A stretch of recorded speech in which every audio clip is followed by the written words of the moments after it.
Pierre Thomas leads us off. Tonight, horror in the heart of the nation's capital.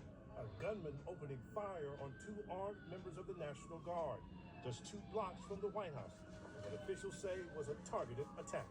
They say National Guard shot. Ready, back up. Gunshots erupting just after 2 p.m. near the Farragut West Metro Station, where the National Guard was on patrol. ABC cameraman Chris Plater telling R.J. O'Brien he overheard the gunfire. And what I heard were, like pop, pop, pop.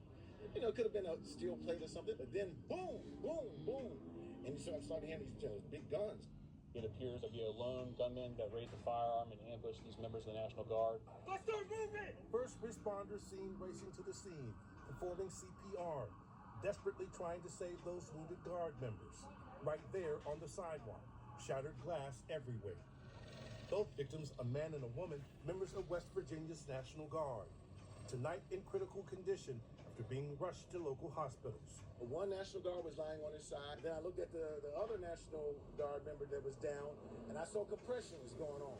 There was countless personnel around him, and they put him in the truck, and a minute later they were gone. Authorities describing a terrifying scene, with the suspect allegedly tracking the National Guardsman before opening fire. Federal soldiers jumping in to stop the suspect. They were able to, after some back and forth, able to subdue the individual and bring him into custody. They actually were able to intervene and to kind of hold down the suspect after he had been shot on the ground until law enforcement got there within moments. Just 2 blocks from the scene, the White House put on lockdown. President Trump, who was already in Mar-a-Lago ahead of Thanksgiving, posting about the suspect on social media, saying the animal that shot the 2 National Guardsmen will pay a very steep price. The deployment of the National Guard in D.C. and other major cities has been controversial, with local authorities questioning whether they were needed with crime falling.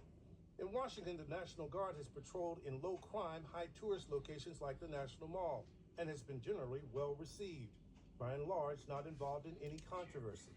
The reason that this suspect is in custody is because of the bravery of the men and women of the National Guard who responded due to their extensive training to secure American lives today. And Pierre Thomas joins us now. Pierre, what's the latest on the suspect and the potential motive?